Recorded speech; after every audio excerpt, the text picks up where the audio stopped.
short and sweet conversation on how to know if you are a priestess or a priest. How do you know if you're called to be a channel for grace, a light worker in the world? Here's a couple of quick signs. One, you really genuinely want the world to be a better place. You just genuinely know, you kind of feel it, you know that there's a possibility for life as we know it to raise vibration, to be more love-based, to be more light-filled, to be more enlightened, enlightened, right?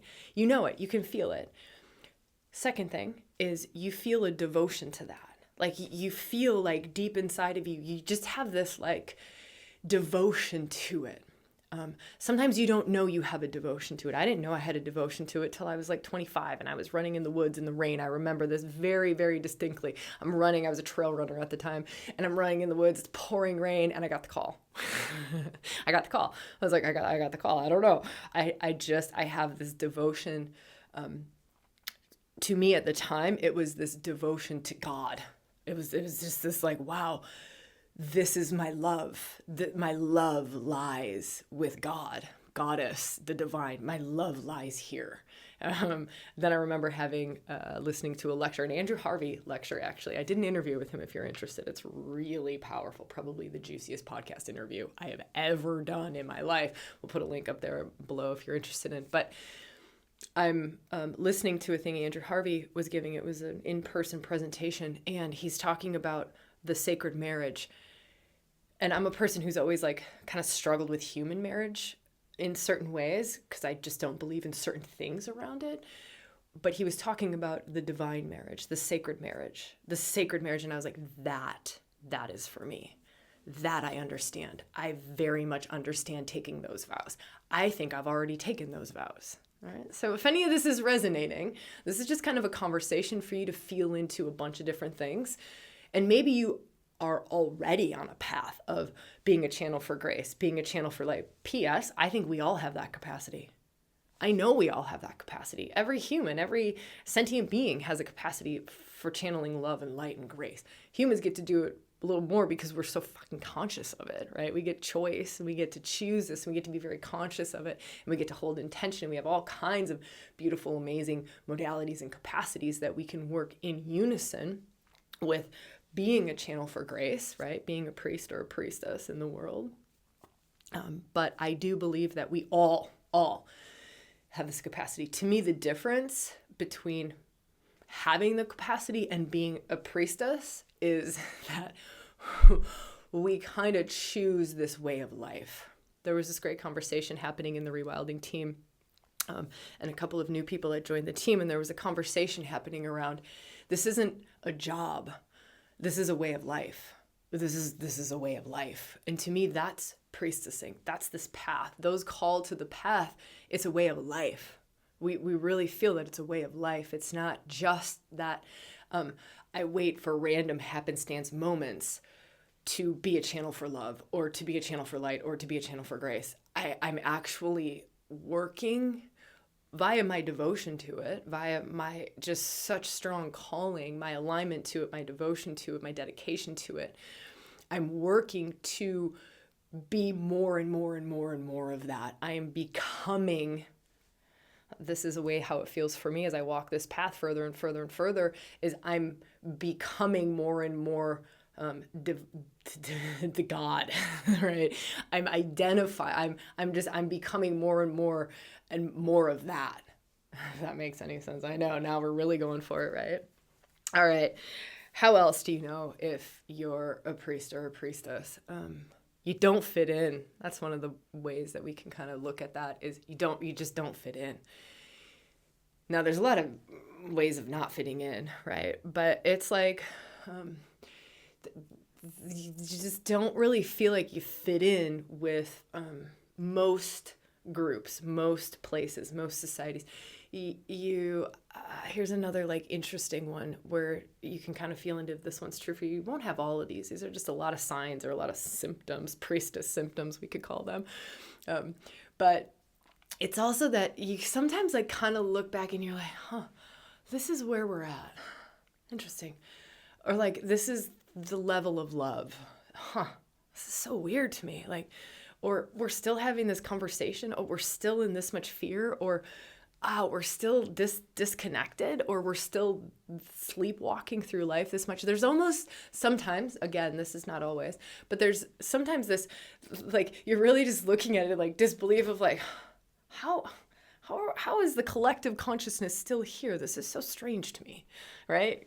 Because you're almost holding another level.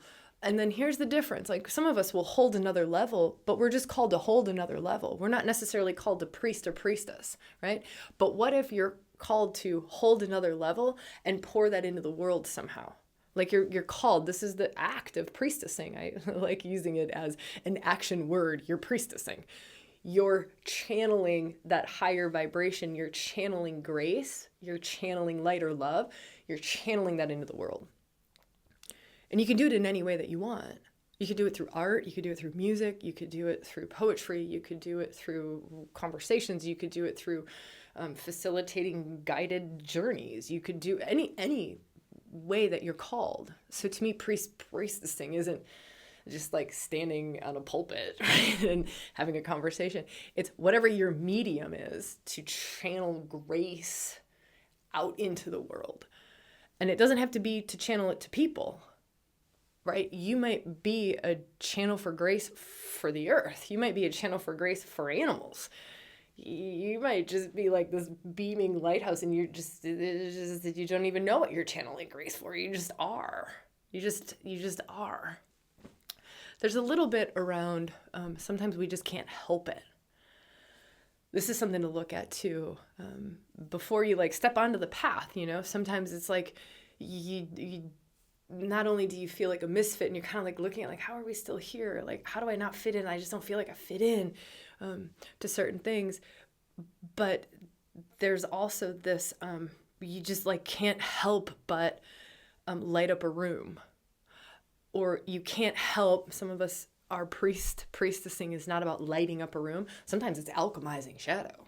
Sometimes you just can't help but alchemize something. You can't help but absorb negativity. Some of us, that is kind of our innate blueprint and our innate wiring. And also, just to share, for a lot of us, when we start on this path, we don't like the blueprint.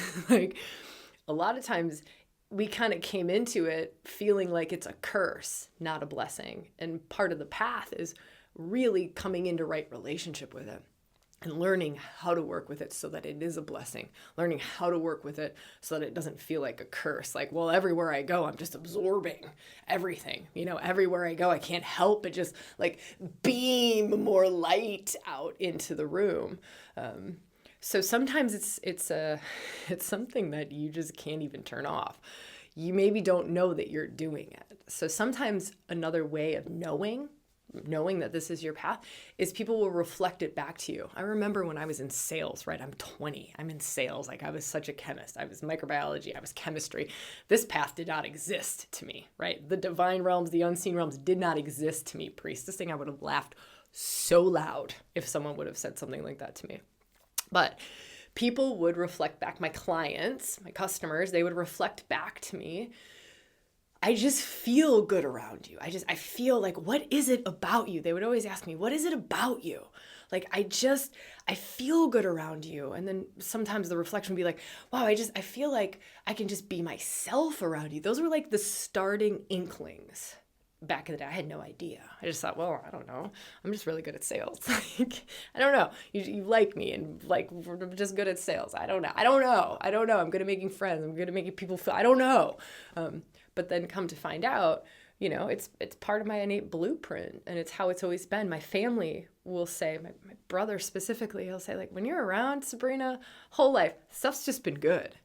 Like, when you were living by the family when we were younger, things are just good. Things are just good when you're there, right? Like, so some of those things, so maybe think about that if you're at the very start of your path, or even if you're like way down your priestessing path or your lightworker path. We don't have to use the word priest or priestess. We don't have to use that at all, right? You're a channel for grace. We should just use that, because a lot of us also we struggle Another sign is like sometimes we struggle with the humility of the priestess path. We struggle with the stepping into the power. But there's a lot of stuff. I should do a video. If you're interested in this, let me know in the comments below. A video around priestess specific wounds. One of those wounds is the misuse of power. A lot of us kind of came in and it's perfect karma. Like our karma is always perfect. It's delivered on a silver platter for us. But I see a lot of people come into this path and it's like a protection mechanism of the amount of power that a priestess hold and what being a channel for grace, the amount of power that is there and does reside there and the effect that we do have on the world, or the potential effect we do have on the world when we open up to it and step into it. But there's these beautiful, oftentimes karmic protections where it's like having to work through misuse of power first, having to work through our fears first, having to work through these things first. And so sometimes a sign is you get really triggered around being a channel for grace, the word priestess, the word medicine man, the word shaman, the word, whatever the words are. I mean, there's many different definite mystic, right? Any of those types of words, lightworker, whatever. The trigger can be another sign that this actually is part of your path. And that's something beautiful to look at. And then that's kind of the doorway in. It's like, whoa, why am I having this incredibly strong reaction to this? Okay, let me feel for anything else around how to know if you're a priestess. Gosh, I think the thing that I want to bring up now is the uniqueness. So sometimes we think it needs to look a certain way. This is also kind of around priestess wounding, is that we think it should look a certain way. Like I grew up, this is just a funny little example. When I got the call, right? I was just talking about how I was running in the woods in the rain and I was like, oh my gosh, I know. But I had no idea what that would look like. All I had was Catholicism. Like I grew up as a good Catholic girl, like a Christian girl, maybe not a good Catholic girl. I was a little bit naughty when I was a kid, but I grew up as a Catholic and all I had was to become a nun. That was my framework, was to become a nun. And so what I do want to blow up is that it can look so wildly different than what we think it might mean, right? To be, like devoted to the divine in however we're called to, and to channel grace into the world, to channel love. You're just a channel of love and light into the world, but really being so open. You have a unique blueprint for how you will do it, where you will do that, who you will serve, what you will serve, right? And it's constantly morphing and constantly changing too. So also to not, those of you who've walked the path for a long time, to not be clinging on to, well, this is how I've always done it. I mean, that was one of the biggest things that I had to work through in ReWilding was, well, this way works. Like, this way is good. Well, but you're evolving and changing. So you got to let go of that. And you need to move into the newer, truer ways that you're now in this moment called to be a channel for grace, right? So letting it be so unique to you, really blowing up the box of what you thought it had to look like. Like, even if you think it has to look like someone online or someone who's claiming to be a priestess on Instagram or whatever, right? To just blow that up, all the preconceived notions. And it's almost like, it's like a seed is planted from inside, and that seed inside, it will sprout and it will blossom into its own unique, beautiful tree. You are that own unique, beautiful tree, and only you will look like that beautiful tree, right? That beautiful tree is your tree. And so to be so true to self around it. Let me see if there's anything else I can share. Part of what's inspiring this conversation at this moment is we're doing a priestess training retreat, a 5-day retreat in Ibiza coming up in November of 2024. So if you're listening to this before then, and there's spaces available, you'll see links below if that's something that might interest you. There's a 45-minute video, actually. That's what I invite you to go watch next. Even if you have zero desire to go to this retreat, to do any training in Priestess, if there's anything that sings to you around the path of the Priestess, I would go watch that video. The video wasn't designed to just talk about the program.